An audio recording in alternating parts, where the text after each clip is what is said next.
There aren't too many expressions of sport greater than when it comes to fighting.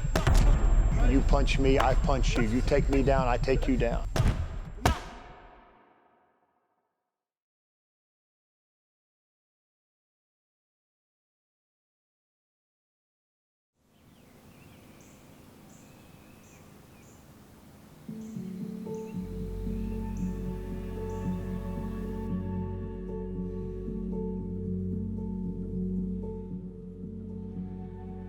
Every day when I wake up, I know I have a goal to set, and that's give it my all.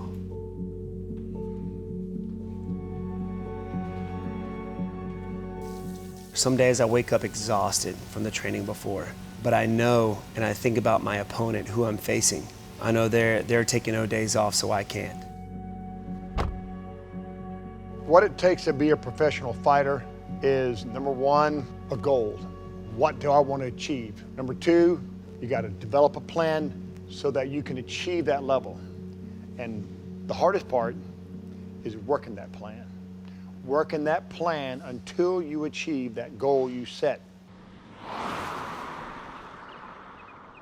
July 10th, it's the first time in a while, in several years, that I've fought somebody ranked higher than me. I've trained my whole life to get to this point.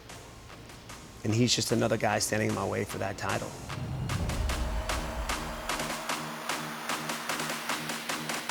Ready, go! I'll get down here, and as soon as the timer starts, I'll jog down and run up. And last minute, I kind of got this open spot area right here where I'll do my shadow boxing for a minute. The fourth round, I'll walk down. Coach will say, go! And I gotta sprint up as fast as I can. Walk down, sprint up for 5 minutes.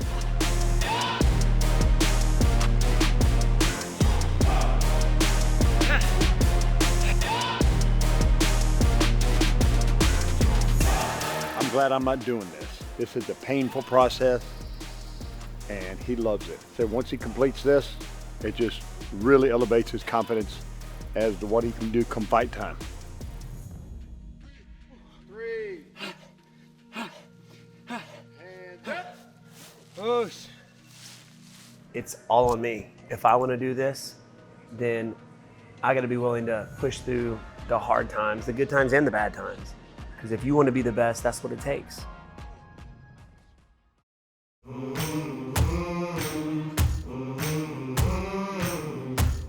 What stands out to me about Steven is his relentlessness. He feels tired, he's fatigued, he's exhausted, but his mind, his willpower to just say, quitting is not an option.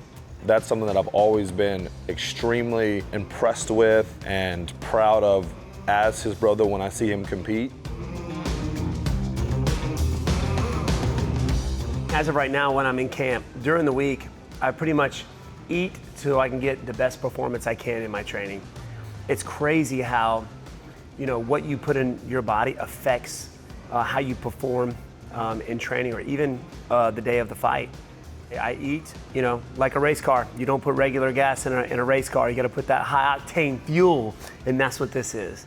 We started off our camp on a much higher level than we had in previous camps because we knew what was coming up.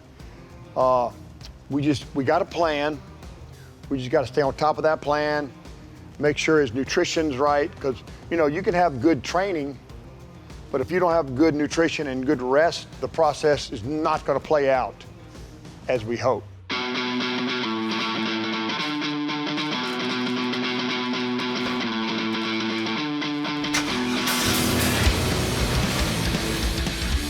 So we have an after-school program at our gym, but we'll come to your school, pick your kids up. We'll bring them back to the school, we'll feed them snack, help them with their homework throughout the day, and then get them ready for their karate classes during the day. Yeah, I grew up in Simpsonville, South Carolina, and through the UFC, I've been all over the world. To me, there's no place like home. I'll keep a very small circle of people in my life, my family, friends, and loved ones, and they keep me accountable. So throughout life, man, I know that I'll always have them and where I come from. I think that's important for people to remember where they came from. This small town of Simpsonville will always be with me.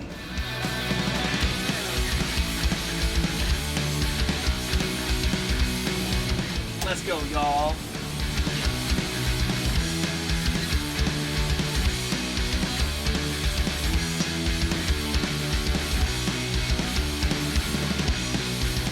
Out loud, y'all can be back up.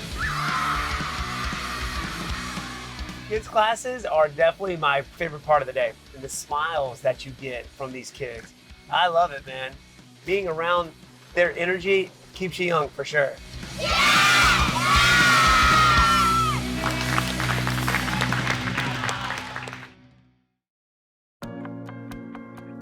Just like any other sport, some people are just have that gift, have that fighting gift, where you look at them, you're like, man, he's just got it. Like, this is just what he's meant to do. And Steven's one of those people.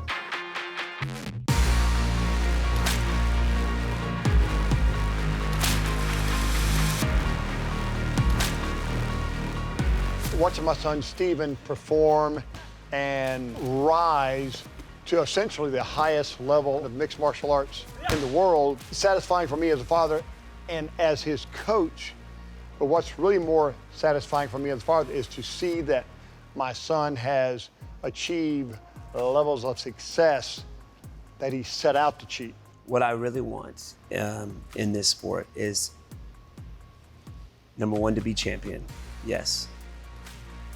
But I fight, I step out there for the honor and the glory, and if I'm able to, in some way, how I act inside or outside the octagon, if somebody can find inspiration out of that, out of what I do out there in the cage, then I've done my job.